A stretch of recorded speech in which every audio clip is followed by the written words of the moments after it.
Je pense que ça s'annonce juste magnifiquement. Tous les exposants sont là, il y a une centaine d'exposants et le monde est là, tout le monde est arrivé donc à temps. La salle de conférence est pleine en bas donc pour la conférence UPAF sur People, Planet and Profit. Donc je pense que l'association professionnelle est vraiment très heureuse de leur premier rendez-vous donc de la journée donc avec une centaine d'agents de voyage. Voilà, le workshop a commencé dès 9h30 et voilà, ça se remplit petit à petit.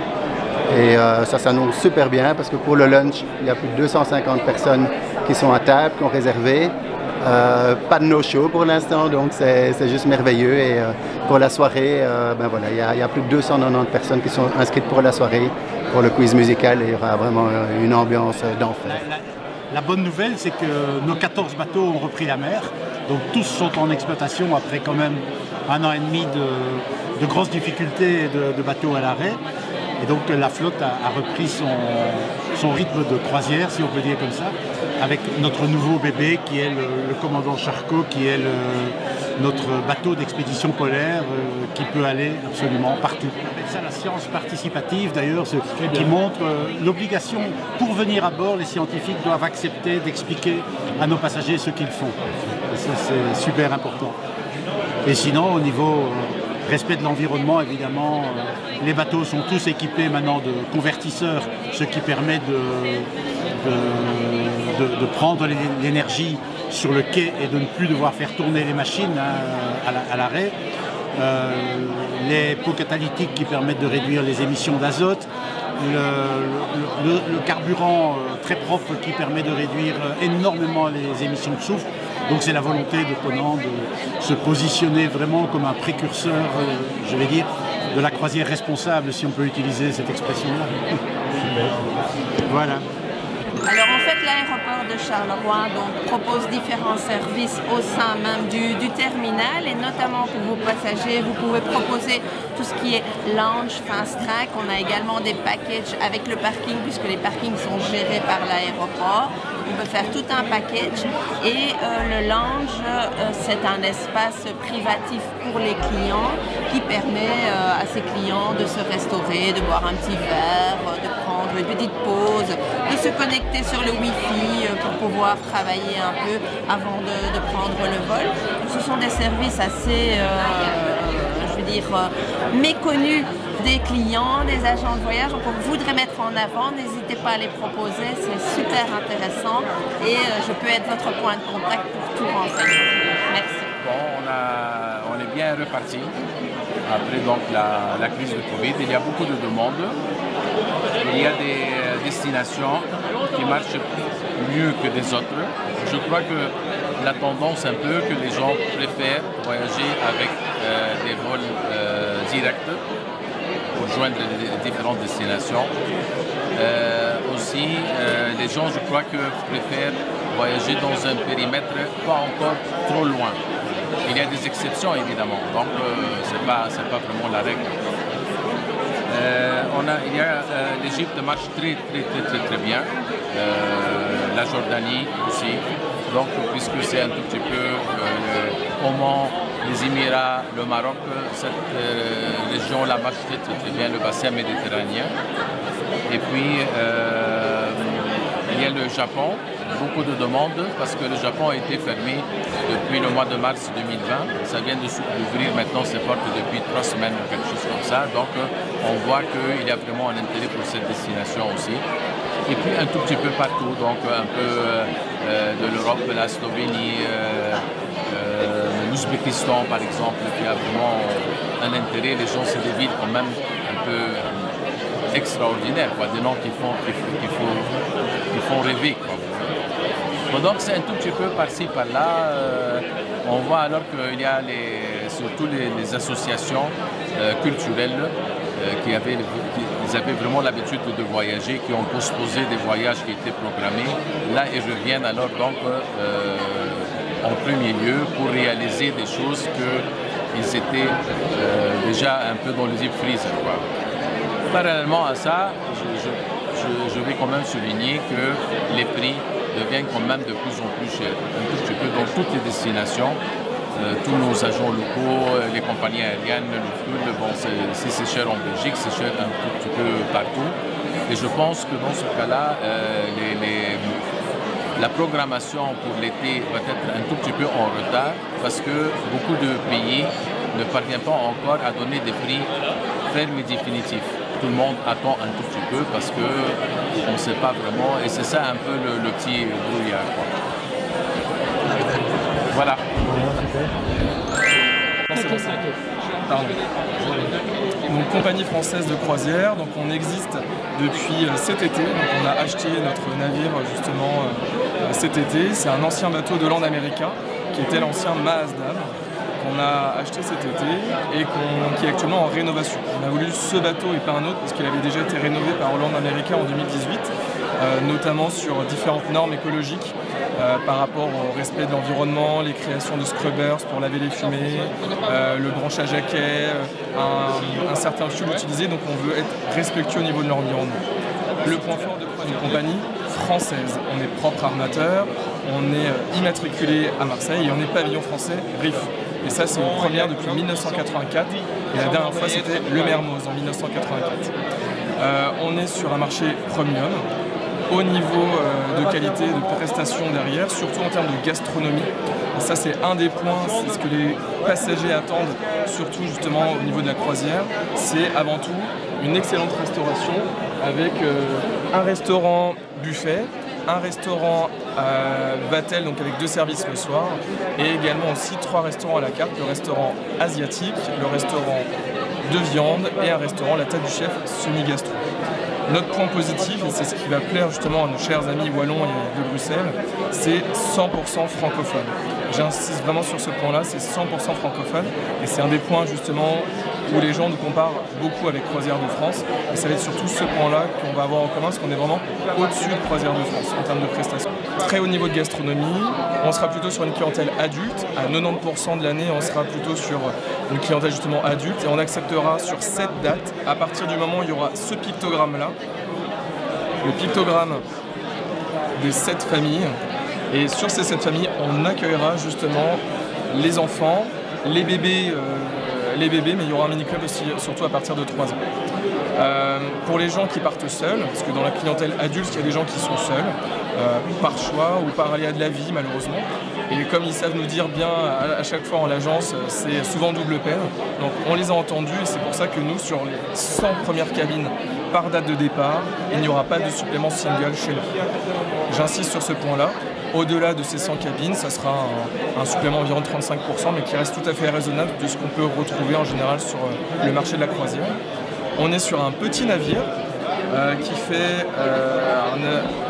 actuellement 629 cabines et qu'on va brider justement à 1100 passagers grâce aux cabines solo. Et bien évidemment, les cabines solo ne sont pas des placards à balai, ça sera des vraies cabines doubles à usage individuel tout simplement.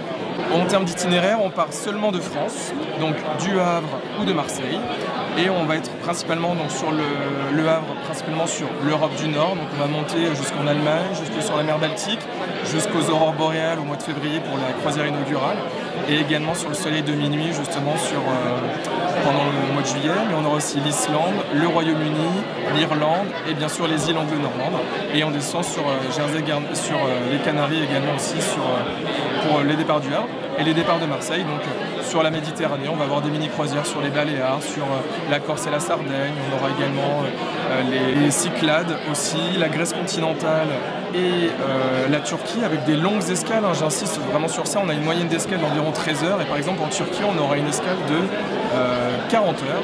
On a aussi un combiné Israël-Égypte où on a pareil 35 heures d'escale en Israël et 20 heures en Égypte. On a des très très beaux itinéraires parce qu'on a 3 saisonnalités, les départs du Havre, les départs de Marseille et après donc pour terminer notre dernière saisonnalité c'est la Grand Voyage. Chaque année on aura soit un tour de continent, soit un mini tour du monde et on va commencer en 2024 par un grand tour d'Afrique. J'insiste sur le fait que ça sera littéralement un tour d'Afrique. On part de Marseille et on revient au Havre pendant 4 mois. On part du 8 janvier 2024 et on revient le 7 mai 2024. 28 pays, 50 escales, 2 tropiques. On part de la Méditerranée en passant par le canal de Suez, l'Arabie Saoudite. On descend sur l'océan Indien avec les principales îles, les safaris, Madagascar, l'Afrique du Sud, Sainte-Hélène, bien connue pour avoir accueilli Napoléon Bonaparte, Sao Tomé, l'Afrique occidentale, le Cap-Vert, les deux Maroc, les Canaries, l'Espagne, le Portugal, Guernesey. Et on revient au Havre le 7 mai 2024 pour ensuite continuer sur notre nouvelle saison.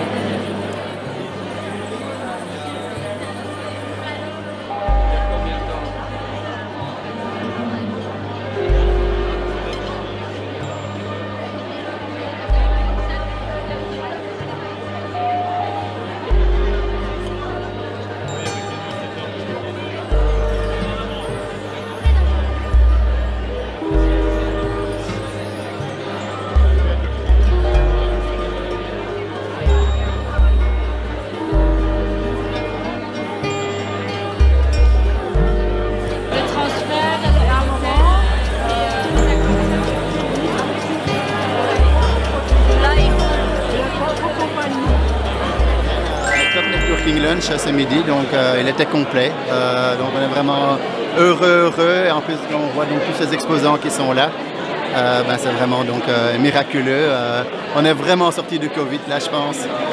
Le secteur il est vraiment confiant et voilà, ça donne encore un petit peu plus de boost pour continuer à travailler dans ce magnifique secteur. Et la journée n'est pas finie. Et la journée n'est pas finie. Là, il y a grosse soirée ce soir avec un top quiz musical. Je pense que tout le monde va s'éclater avec un piano live. Cette année, nos 35 ans d'existence. On a opéré notre premier vol donc en 1987. Voilà, absolument. Depuis Montréal vers Acapulco. Donc autant d'années sur le marché, en sachant que nous sommes depuis 30 ans présents sur le marché belge. Nous opérons toujours notre ligne directe Bruxelles-Montréal à hauteur de 3 vols par semaine entre début mai et fin octobre.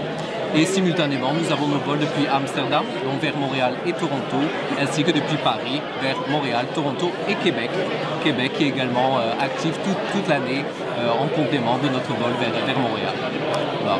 Nous sommes présents avec le nouvel appareil, un nouveau Neo LR sur notre route, donc voilà, toujours plus de confort pour nos passagers, nous y tenons.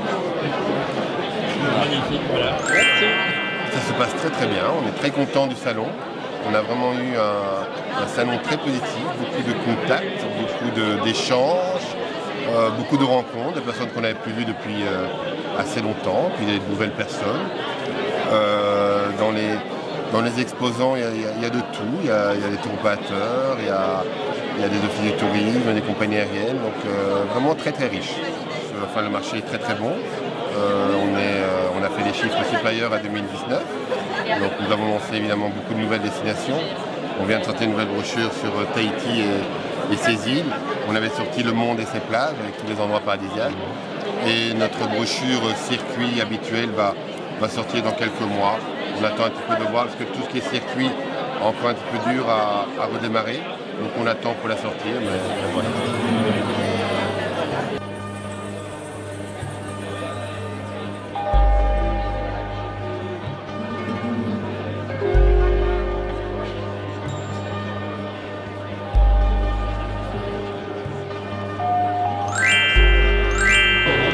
Écoute, j'ai changé complètement ma façon de travailler. J'ai sorti la nouvelle brochure pour le BT Expo. Elle est sortie officiellement aujourd'hui. Et le concept est vraiment de tout faire à la carte. Chaque demande est prise en charge maintenant par mes soins. Donc il n'y a aucune cotation qui est faite par quelqu'un d'autre. Donc j'ai vraiment un suivi complet de A à Z sur les demandes. Et on a mis l'accent sur les voiliers en Égypte qui fonctionnent excessivement bien. Des petits bijoux, on a signé exactement, on a signé 11 nouvelles dahabiyya. Donc ça c'est vraiment très agréable. Et je touche du bois, on a la confiance des agences de voyage pour tous ces beaux projets qui se réalisent les uns après les autres. Donc je crois qu'on a vraiment passé la Covid et on est maintenant sur un nouveau départ.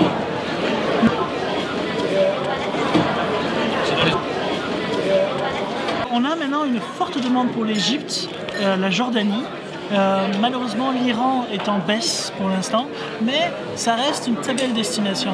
Ceux qui ne vont pas partir maintenant, ce sera reporté l'année prochaine ou l'année d'après. Donc je l'ai maintenu parce que je crois en cette destination. Mais l'Ouzbékistan reprend un petit peu du galon, donc ça c'est bien. On a des demandes de groupes qui se font, donc ça c'est chouette. Mais pour moi, l'Égypte et la Jordanie sont mes deux destinations qui ont très bien fonctionné cette année.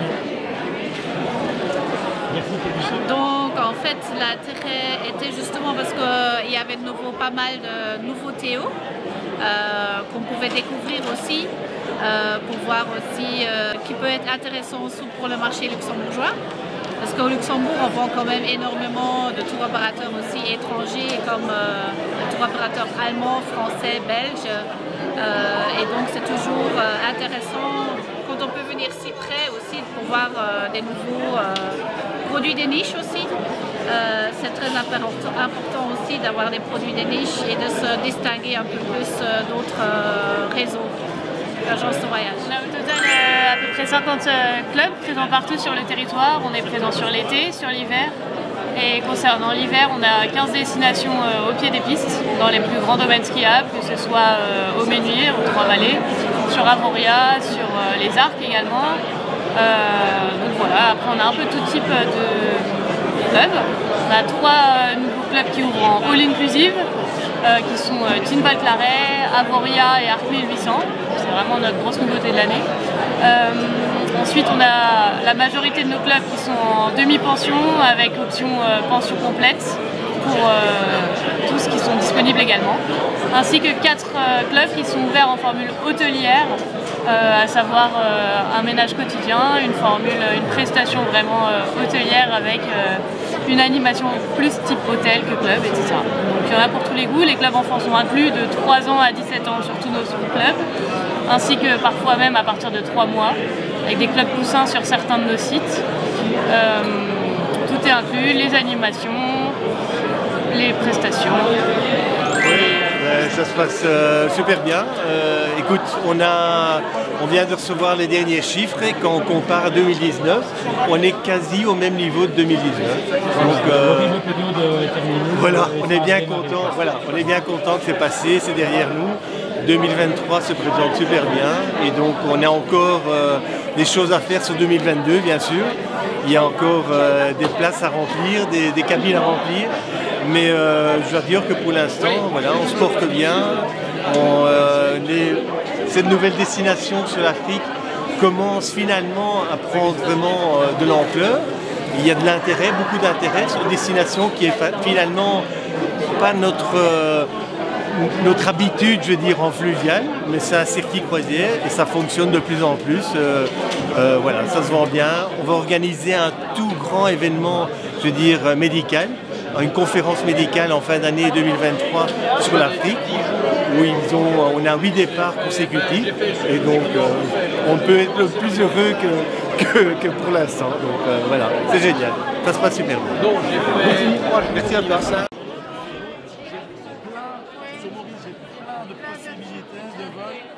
De packages tels que proposés autrefois par certains opérateurs qui étaient connus en 15 janvier. Parce que